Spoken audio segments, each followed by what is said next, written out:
আসসালামু আলাইকুম। আশা করি তোমরা ভালো আছো। তোমাদের তো আল্লাহর রহমতে আমরাও ভালো আছি। প্রথমেই দেখো ওই যে রূপচন্দা মাছগুলো নিছি ভাজার জন্য। আর এখন করলা ভাজিগুলো বসায় দিব। এই যে দেখো কড়াইটা গরম হয়ে গেছে, তেল দিছি। আর এই যে পেঁয়াজ দেখো দিয়ে দিতেছি। পেঁয়াজগুলা আমাদের কাজের আপা দেখো কীভাবে কাটছে, মানে এইভাবে কাটছে জট ছড়ে না, এই জন্য একটু কষলায় ছুটাই দিলাম, তাহলে তো দলা দলা হয়ে থাকবে এই জন্য।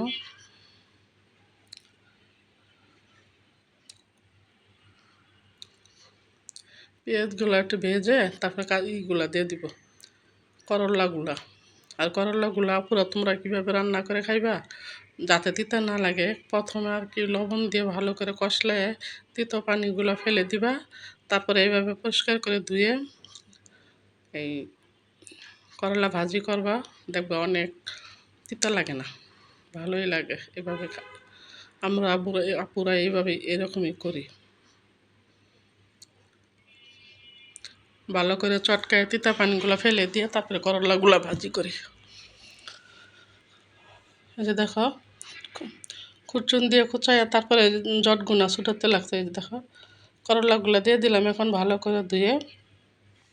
আজকে আমাদের করলা ভাজি, রূপচান্দা মাছ ভাজা আর গরুর মাংসের তরকারি। আজকে পুরা বেশি কিছু রান্না করি নাই, এত নিয়ে।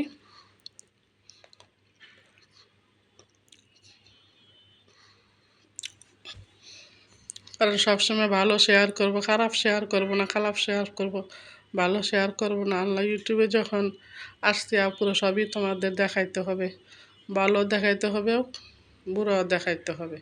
কারণ তাই তেমন কিছু রান্না করি না আজকে। এই যে দেখো ওই যে এক পাশে করলা ভাজিটা দিয়ে দিলাম, আরেক পাশে যে মাছগুলো ভেজে নিব এখন। যে হলুদ মরিচ দিয়ে লবণ সব কিছু দিয়ে ভালো করে মেখে নিলাম।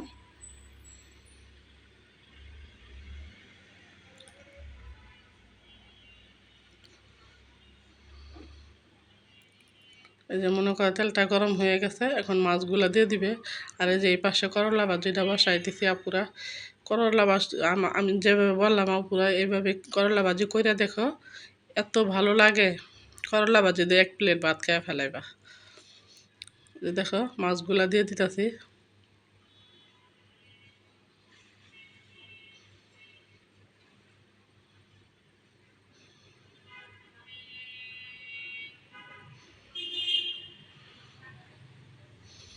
মশলাগুলো আবার গায়ে দিয়ে দিতেছে বউ। এই যে দেখো আমাদের মাছ ভাজা হয়ে গেছে প্রায়। আর এখন এই যে এই পাশে গরুর মাংসটা বসানোর প্রস্তুতি নেওয়া হইতেছে, ভালো করে ধুয়ে পরিষ্কার করে। যে যা যা প্রথমে পেস্ট দিয়ে দিল।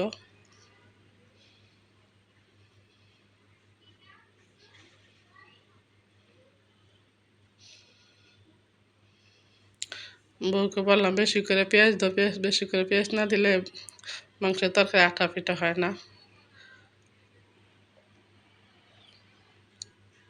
পেঁয়াজ, আদা,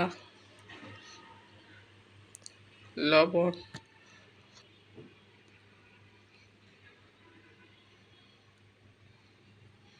তাহলে আপুর আমার পাশেই থাকো, দেখতে থাকো।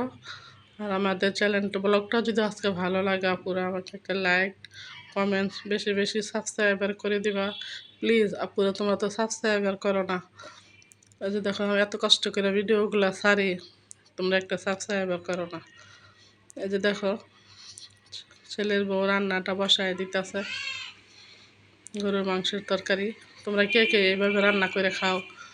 এভাবে সব কিছু একসাথে দিয়ে পুরো ভালো করে মেখে বসায় দিলে আমাদের কাছে সুবিধা লাগে। কষায় বসান যায়, এইভাবে বসান যায়। আমরা এইভাবে প্রায় এইভাবেই রান্না করি, বেশিরভাগ কষায় কমই দেই।